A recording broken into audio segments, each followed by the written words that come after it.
ফাঁসি চাই, ফাঁসি চাই, ফাঁসি চাই, ফাঁসি চাই, ফাঁসি চাই, ফাঁসি চাই, হত্যা চাই, ফাঁসি চাই, ফাঁসি চাই, শাস্তি হত্যা চাই, ফাঁসি দাও, ফাঁসি ফাঁসি দাও, দাও, ফাঁসি দাও, ফাঁসি চাই, ফাঁসি চাই, ফাঁসি চাই, ফাঁসি চাই, ফাঁসি চাই। ফাঁসি চাই, ফাঁসি চাই। আপনারা শান্ত হন, এখনই এই অপরাধীর বিচার করা হবে।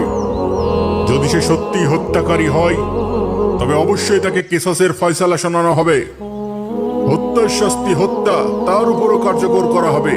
আল্লাহু আকবার, আল্লাহু আকবার, আল্লাহু আকবার, আল্লাহু আকবার, আল্লাহু আকবার, আল্লাহু আকবার, আল্লাহু আকবার।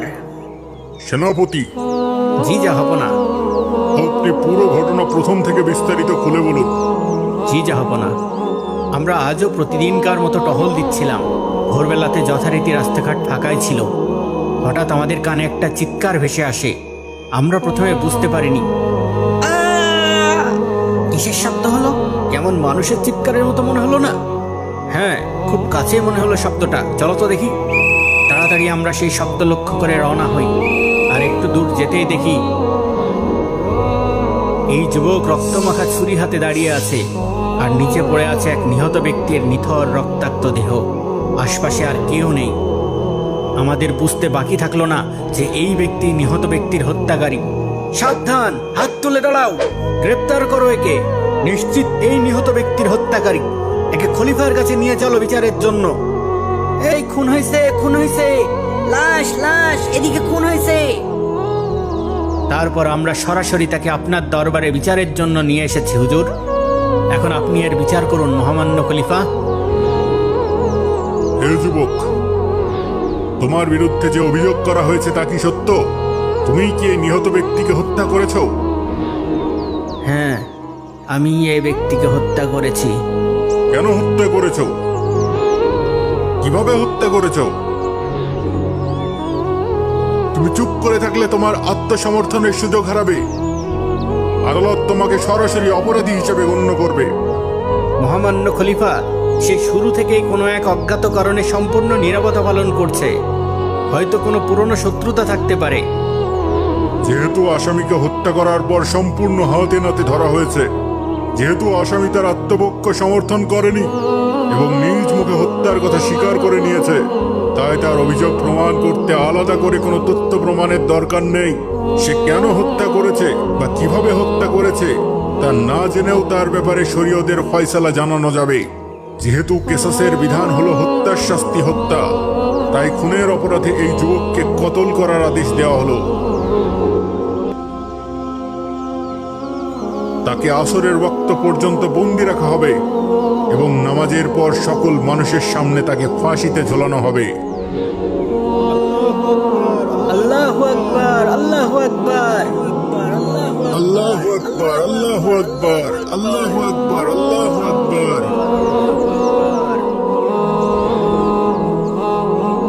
একদম খাঁটি বিচার হয়েছে। আর কেউ কখনো হত্যার সাহস পাবে না। যেভাবে আলী ভাই কাজ ছিল তাতে তাকে কোনোভাবেও খুনি মনে হয়নি। কিন্তু তার হাতে যে রক্ত আর রক্তমাখা ছুরি ছিল তা তো আর মিথ্যা না। হাতে নাতে ধরেছে তাকে। হ্যাঁ, আর স্বীকারও তো করেছে। শুধু কিসের জন্য খুন করিল সেটা জানতে পারলে ভালো হয়তো। কিন্তু সে তো মুখে একদম কুলুপে দিছে। হায় রে মানুষ, কি এমন লাভের জন্য খুনটা করলি? দুনিয়াও হারালি, আখিরাতও হারালি। ওই যে আলী ভাইকে নিয়ে এসছি, এখনই ফাঁসি দেওয়া হবে। আসামিকে ফাঁসির কাষ্ঠে উঠাও, এখনই তার ফাঁসি কার্যকর করা হবে। জি জাহাপনা, চলো উপরে ওঠো। থামেন জাহাপনা, থামেন। হ্যাঁ? জাহাপনা থামেন, থামেন জাহাপনা। এই যুবককে ফাঁসি দেবেন না। সেই নিহত ব্যক্তির হত্যাকারী নয়। হ্যাঁ? হ্যাঁ? কে তুমি? কি বলছো এসব? হে খলিফা, এই যুবক সম্পূর্ণ নির্দোষ। তার কোনো অপরাধ নেই। সকল অপরাধ আমার। এই নৃশংস হত্যাকাণ্ডের জন্য দায়ী আমি। আমিই হচ্ছি প্রকৃত আসামি। আমি তার হত্যাকারী। হ্যাঁ? এই লোক কি বলে এসব? তাহলে আলী ভাই খুনি না? তাহলে যে একটু আগে স্বীকার করলো।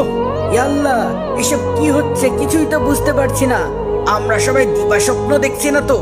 আল্লাহু আকবার, আল্লাহু আকবার। আল্লাহু আকবার, আল্লাহু আকবার। কি বলছো এসব? তুমি কি বুঝে বলছো? এই হত্যার দায় নিজের ঘাড়ে নিতে যাচ্ছ। এর ফলে তোমাকে এই যুবকের স্থলে ফাঁসির শাস্তি পেতে হবে। হ্যাঁ, আমি জেনে বুঝেই বলছি মহামান্য খলিফা, আমি প্রকৃত খুনি আর এই ব্যক্তি নির্দোষ। হে ব্যক্তি, তোমার দাবিতে আমরা সবাই আশ্চর্য হয়ে গেলাম। তুমি এবার আসল ঘটনাটা খুলে বলো দেখি। বলছি মহামান্য খলিফা, বলছি। আমার নাম মিজানুর রহমান। আমি এক নিঃস্ব, অসহায়, নিতান্ত গরিব একজন মানুষ। গত 2 দিন যাবৎ আমি ক্ষুধার যন্ত্রণা সহ্য করছি। আমার কাছে সামান্য অর্থও ছিল না যা দিয়ে ক্ষুধা নিবারণ করব। ক্ষুধার কষ্টে আর থাকতে না পেরে ভোরবেলাতেই ঘরের বাইরে বের হয়ে আসি। খাবার নেই, খাবার পাওয়ার কোনো সম্ভাবনাও নেই। এমন সময় দেখি একটি কেতাদুরস্ত লোক এদিকেই হেঁটে আসছে। চকচকে সুন্দর পোশাক পরিচ্ছদ পরিহিত এক লোক। তখনই আমার মাথায় শয়তানি বুদ্ধি আসে। শয়তান আমাকে প্ররোচনা দেয়, লোকটার পোশাক আশাক দেখে মনে হচ্ছে বড় কোনো ব্যবসায়ী হবে। তার সঙ্গে অবশ্যই মূল্যবান অর্থ সামগ্রীও থাকবে। যদি তুমি এই সুযোগে তাকে হত্যা করতে পারো তবে সহজেই তার টাকা পয়সাগুলো হাতিয়ে নিতে পারবে। আর এই জায়গাটাও নির্জন, কেউ জানতেও পারবে না হত্যাকারীকে। কি বলেন এইসব? হ্যাঁ, এতে তোমার ক্ষুধার জ্বালা তো মিটবেই, তার উপর ভবিষ্যতেও বেশ কিছুদিন আরাম আয়েসে জীবনযাপন করতে পারবা। না না, আমি এই কাজ করতে পারবো না। তাহলে ক্ষুধার জ্বালায় মরবা। কিন্তু তারপরও, হ্যাঁ, এই লোকটা কোথায় গেল? আর তখনই আমার পেটটা মোচড় দিয়ে উঠল। আমি আর ক্ষুধার যন্ত্রণা সহ্য করতে না পেরে ভালো মন্দের পার্থক্য করার জ্ঞানটুকুও হারিয়ে ফেললাম। শয়তানের প্ররোচনায় আমি হিতাহিত জ্ঞান হারিয়ে ফেললাম আর কোমর থেকে ছুরি বের করে অপেক্ষা করতে লাগলাম। লোকটা কাছে চলে আসতেই আমি আক্রমণ করে বসলাম।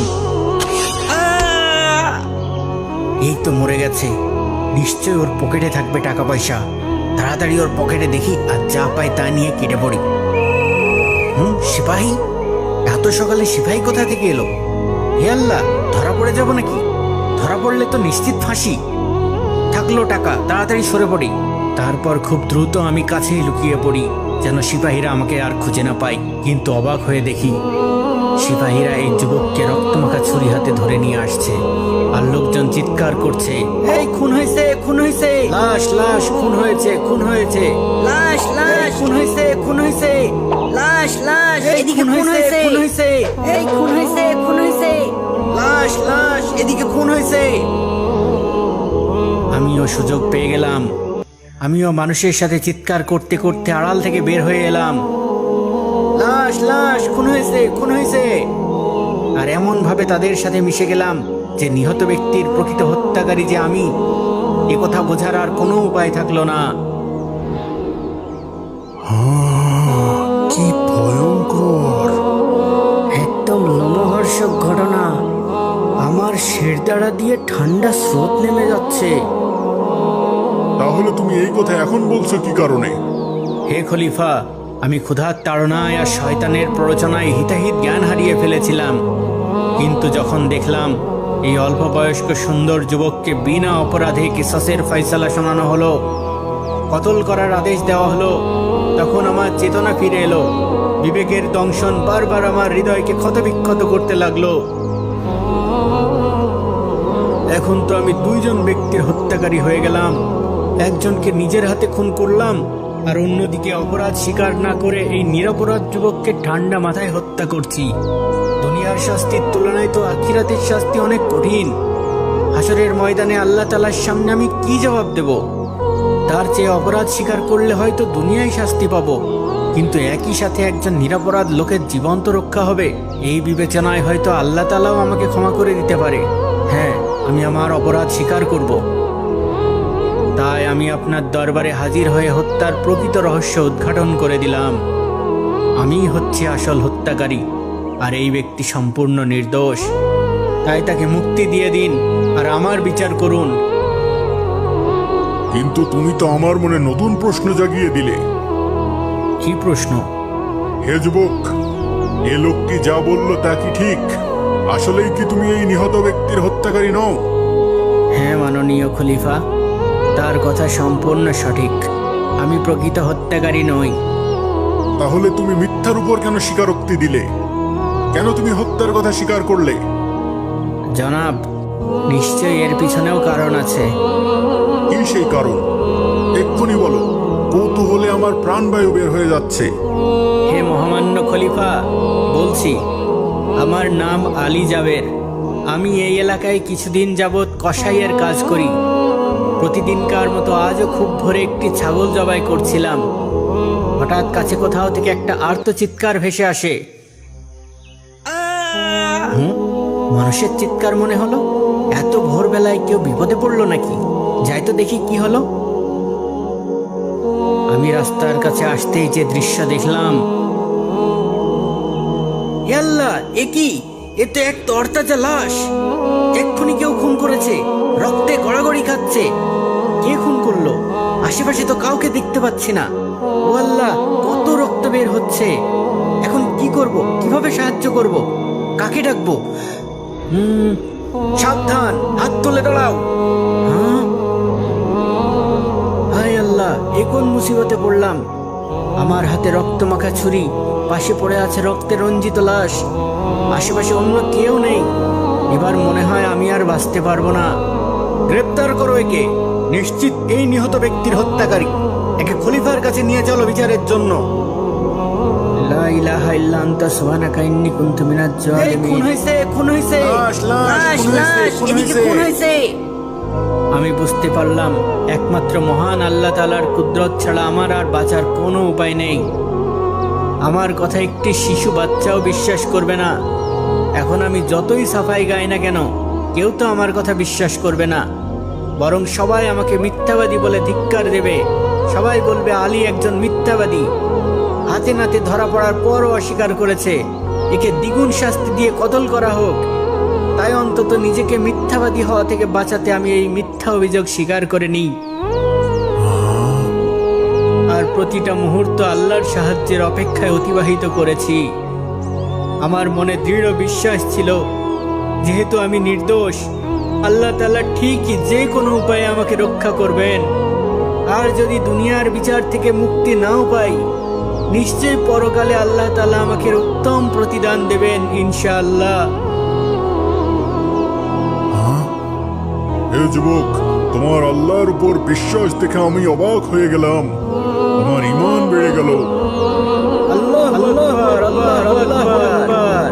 ওরে বাপরে, কি এক টান টান উত্তেজনাপূর্ণ রহস্যের জট উদ্ঘাটন হলো। আমি তো হাঁপ ছেড়ে বাঁচলাম। তা তো হলো, কিন্তু এখন বিচারের কি হবে? তোমরা দুজনই আল্লাহর উপর ভরসা আর বিশ্বাসের এক অনন্য নজির স্থাপন করেছ। আমি যার পর নাই খুশি হয়েছি। কিন্তু শরীয়তের বিধান এবং বিচার সম্পূর্ণ আলাদা জিনিস। এই বিচারের আবার নতুন করে রায় ঘোষণা হবে। উজিরে আজম, সেনাপতি, ইমাম সাহেব, এদের বিচারের ব্যাপারে আপনাদের কি মত?